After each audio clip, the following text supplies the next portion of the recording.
Good morning. This is Patrick Lee. It's time for Midweek Motivation Live. Hope everyone's doing fine today.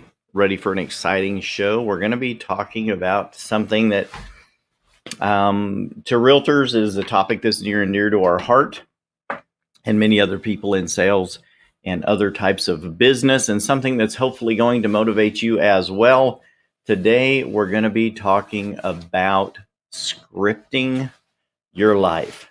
Script your life. People all around you every day are using scripts, and you may say, "What are you talking about?" That's my favorite question to ask at the beginning of every show every week, isn't it? What are you talking about, Patrick? Hopefully, some of these ideas are new to you, and if you're in real estate, it shouldn't be. Any kind of sales, it shouldn't be. But scripts are something that are used regularly in business, but also something that we use regularly in our lives. Y'all give me some likes, some love, some thumbs up. Give me some comments. I made a couple of different audio settings today with the microphone and trying to help the tone. And I think my voice can get a little bit high sometimes and maybe a little too much treble, and I'm adjusting the bass on that and trying to get some different sound settings. So y'all let me know if this is sounding fine for you, and we'll just continue to move on. But what I want to talk to you today about is what script are you using either in your life or in your business? Now, if you ever like Asian foods, y'all raise your hand, right? Send me some comment about Asian food. If you like going out to a teppanyaki grill, you want to get stir fry somewhere. Every time you go do that, you sit down at the grill and there's a group of you, and if there's a child with you, that's even more fun, right? You kind of know how it's going to go. The chef is going to come up, they've taken your order and they've given you your miso soup, and they're going to come up and they're going to have a big plate full of meat and a big bowl of rice and all the veggies, and they're going to put out all of the oils out on the grill, and they're going to start grilling what first? The rice and the veggies. They start cooking those down. They ask you, what kind of meats which person is getting, how you want it cooked, and once they start doing that, you pretty much know how it's going to happen, right? You know the script that they're going to use. It's a practice presentation of how they operate whenever you go out for stir fry. And they start cooking that, and they put some of it on your plate. And while they're cooking the onions, if there's a child at the table, what do? They take a ring of onions and they stack them all up with their spatula, and they fill it with some oil that's flammable with alcohol in it, and they turn it into the volcano. And everyone at the grill goes, "Ooh," and the little kid goes, "Do it again, do it again." And then they start cooking. They put you a big pile of rice on your plate, and to whet your appetite while they're cooking your meat, then they add your meat to the plate. Everywhere you go, it's pretty much the same, right? You know why? Because it's a script. Every time you go out to a comedian or you watch someone, I happen to love watch a dry bar comedy online. It's all clean comedians, right? No profanity, no sexual humor, nothing like that. I can't stand it. Good morning, Sal. Good to see you on here. Appreciate you coming back each and every week to watch the show. Watching from a distance, a lot of people from watching all over. But whenever you listen to these people, it's a script. Now, there's a script also that you're using in your life. And I want to kind of talk to you about that today and challenge you about it. Now, in real estate, we all have scripts. I was sitting here in my office yesterday. I hired a new agent last week, and I'm hiring a new agent this week. I'm adding to the team. And the conversations that we have, even in an interview, are scripted, right? If you've ever been in management, there's a script that you follow during the interview process. And hopefully, if you have, learned your script well, whether you're the interviewer or the interviewee, you've practiced the answers that you're going to have to some of the questions that the interviewer is going to ask you, right? And if you nail your script, you get that down properly, you win the job. In the real estate world, we have a script for when we talk to buyers and to sellers. And when we are signing up a buyer client, there are a series of questions that we're going to ask, because we really want to get to the bottom, the baseline, the foundation of their motivation for what they're looking for in a home. And if we follow our script correctly, most of the time we're going to end up signing that client as a client, and a buyer client is called a piece of business. And we sign that person up with a buyer's representation agreement. And at that point in the state of Texas, we are legally allowed to represent that person in a purchase of a home and be paid a commission from the seller side of that commission. And in our particular script on the Patrick Lee Group, we also have a closing cost associated with working with our team. It's a transaction fee, and there are a lot of realtors that don't do that. And other realtors will say, "Hey, man, come work for me." And here's their script: "Come work for me, and you can work for me. I'll work for you for free, and I'm just going to work for whatever the other side of the deal, whatever the seller's commission is. I'm just going to work for a portion of that." And that's kind of their whole script. And I would just challenge them at the end of the year, if that's as much as you feel about yourself, and I'm not here to offend anybody by saying this, but if you don't have enough confidence in who you are as a business professional to have a charge for your service, because because you believe that your service is far and above exceeding what the average frustrated realtor could do, then do you actually deserve to work with that person? Are you giving the best that you have, the best service, the best quality of care? Are you doing your true fiduciary duty to that person? And that's legal, honest, ethical, and financial duty to that buyer. So we have that attached to it. And there is a script that goes along with doing that. And as well with sellers, there's always a script. And most of the realtors know when you show up at the listing appointment, once you've used a script on the phone to talk to that particular seller and you have gotten the appointment, when you show up at the house, you knock on the door, they answer the door, and it's like, "Hello, Mr. and Mrs. Seller, how are you doing? We had an appointment. It's good to see you. Can I come in?" And they invite you in, and you usually head for the kitchen table to put down your paperwork. And then you ask them what question? "Hey, who's going to give me the grand tour?" And the person that gives you the grand tour is usually the decision maker, or the decision maker tells the other person to give you the grand tour. And you can usually start determining who the decision maker is. And that's who you start directing your script towards, a series of questions to come to a desired outcome. And that means you winning that listing. So I would ask you today, what kind of scripts are you using? Are you making up your own scripts, or are you using or practicing proven scripts that apply to your line of work, that are going to lead you to the desired outcome that you have for your kind of business? And in real estate, we've had many scripts. I've gone to many different seminars in the past and purchased scripts from other people. And I have developed the script, used many of the scripts that pertain to or go along with the company that I work with, that have been proven for years and years and years with hundreds and hundreds of agents to be successful. And those things work with me. So when I'm even in here talking with agents, I was talking with this one yesterday, and I just said, usually most of our conversation is actually scripted, and most people won't realize it until you actually start digging in and looking behind the scenes of what people are saying. And if you will have a script or a practiced pattern of things that you say in different situations, you can actually direct the outcome of that conversation to a worthwhile goal, a goal that you and the buyer, you and the seller, you and the interviewer or interviewee want to see happen, if you use the right scripts. And if you do not, generally that's when you don't get the job. If you just start winging it and making stuff up as you go, people can usually tell if you're making things up, and they don't usually buy from people that are just making things up. They want proven, calculated answers, and they also want to hear the confidence in your voice. So when you will script what you're talking about and you practice those scripts, you learn how to say the right thing at the right moment.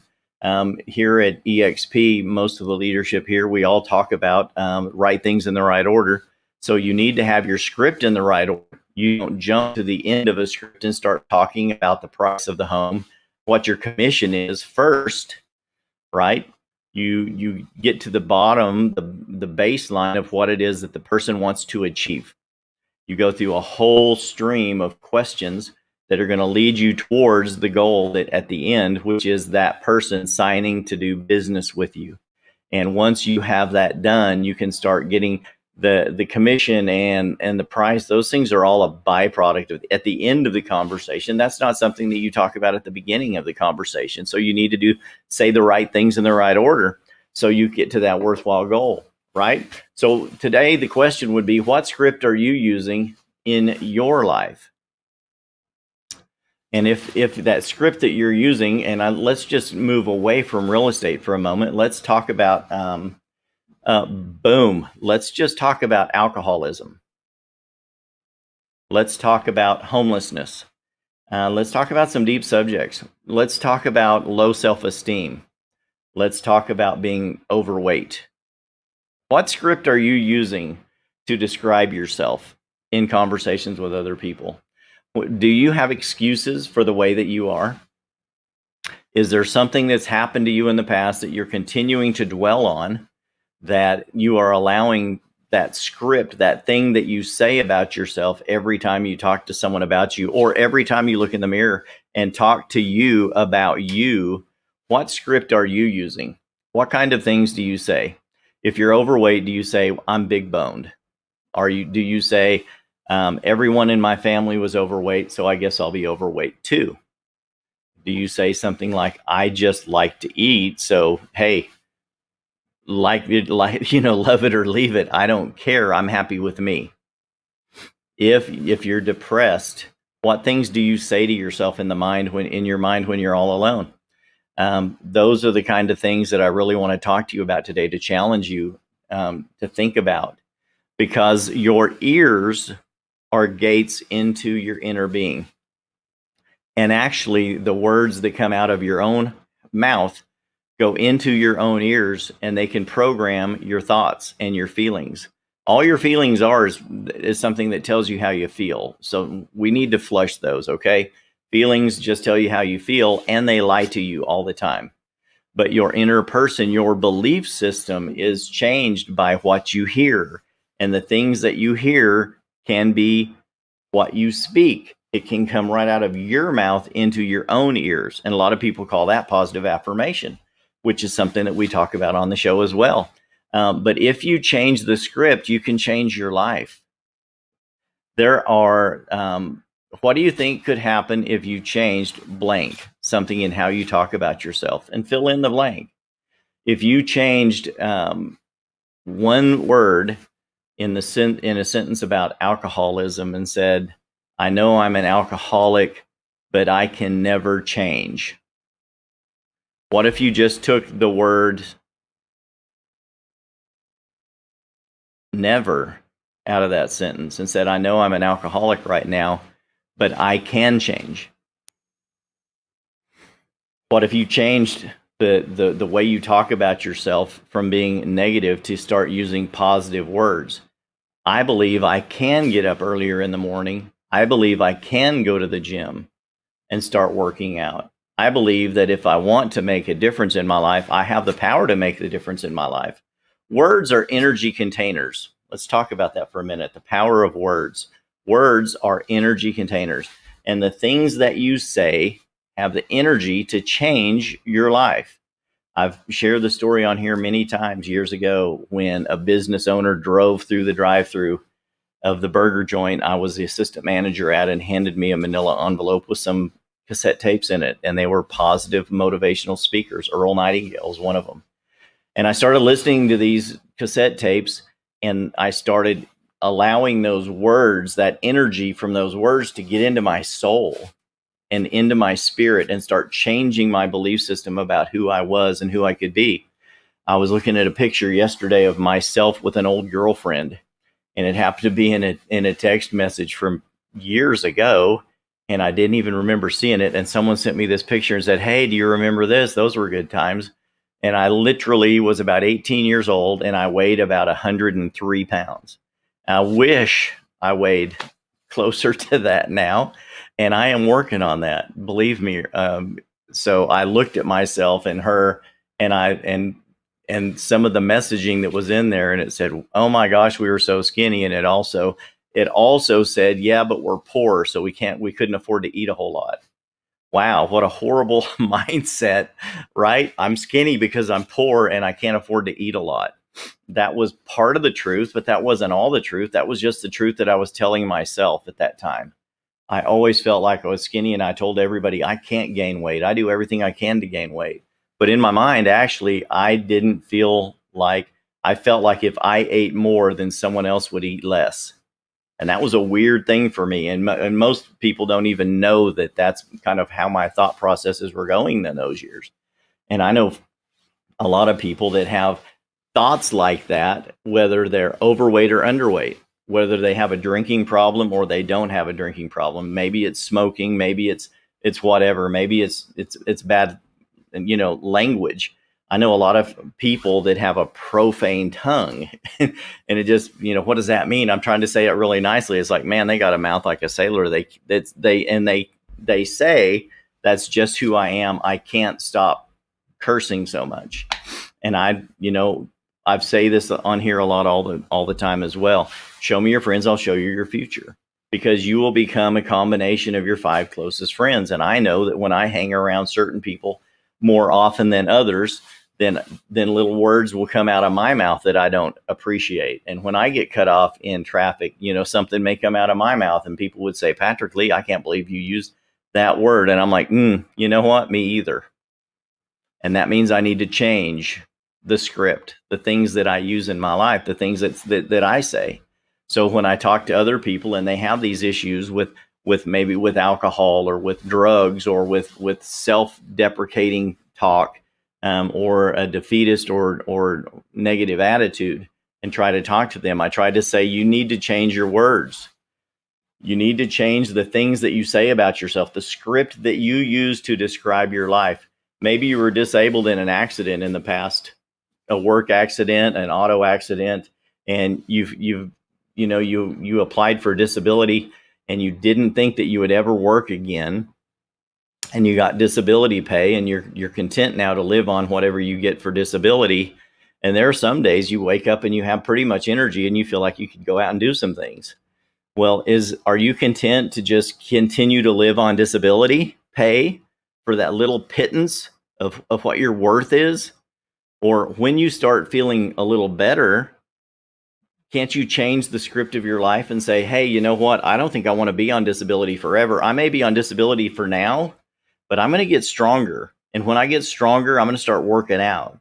And then I'm going to go out and find some kind of a job, because a job makes you feel like you've earned something.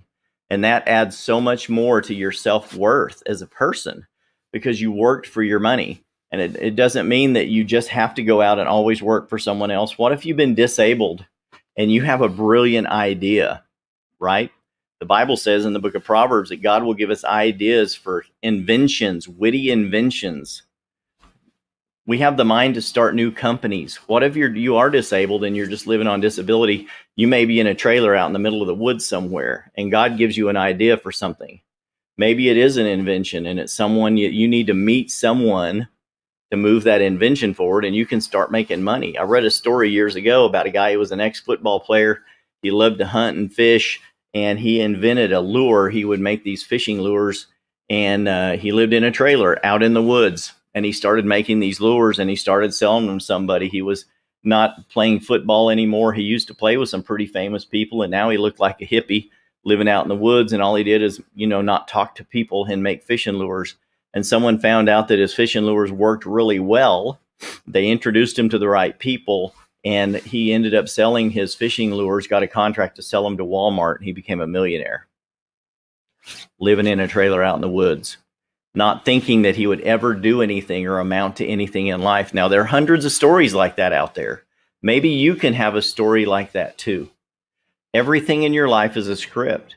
What do you think could happen if you changed a couple of words in the script of your life, the things that you say to yourself? Why is it important to use a better script? If you're saying these negative things to yourself, you're going to continue to get the results of what you say. What you focus on expands. I say that on here repeatedly. What you focus on expands. And the things that you focus on are the things that you believe.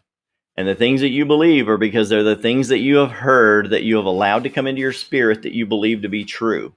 So if you use a better script about you, doesn't it make sense that you will become a better you? When you start changing the words that you use to describe yourself, to talk about yourself, it's going to go in your ears, into your spirit, and it's going to change your focus. And when you change that focus, you're going to grow. You're going to become a better person. I hope y'all are getting something from this today. It's, if you want to learn something, teach it. These are the things that I constantly do to work on myself. So I'm always looking for a better script. I've said this on here before too as well. Facts tell, stories sell. So a lot of people say, if I use a script, I'm just going to sound like a practice dummy. I'm going to sound like that skeevy dude, the shark, and they've got a line for everything. You ever heard that? You're a silver-tongued devil. You got a line for everything. Isn't your life a story? And isn't a story just the script of what you choose to believe, how you choose to act, the things that you choose to say to yourself? Isn't that your story? So if facts tell and stories sell, you need to start talking, scripting a better story. People buy you before they buy your product or service. If you have the right story, if you have the right mindset and the right belief, your confidence is going to come through, not a defeatist attitude. The story that you will be an alcoholic forever because your family was alcoholics, your parents were alcoholics. You can't change because your family was overweight, so you're going to be overweight. If you change the things that you tell yourself, start scripting the things that you say. If you write down on a piece of paper what you truly believe about yourself, whether it's your disability, a better script about you getting past alcoholism or drug use in your life, if it's negativity in your life, write down a positive script about yourself, something that you can choose to say, and then start saying it. In the morning, that should become your confession. You can write it on your bathroom mirror. And then during the day, every time you go into the bathroom, repeat that out loud, because when you say it out loud, it goes into your ears and into your spirit, and it changes you. It changes me.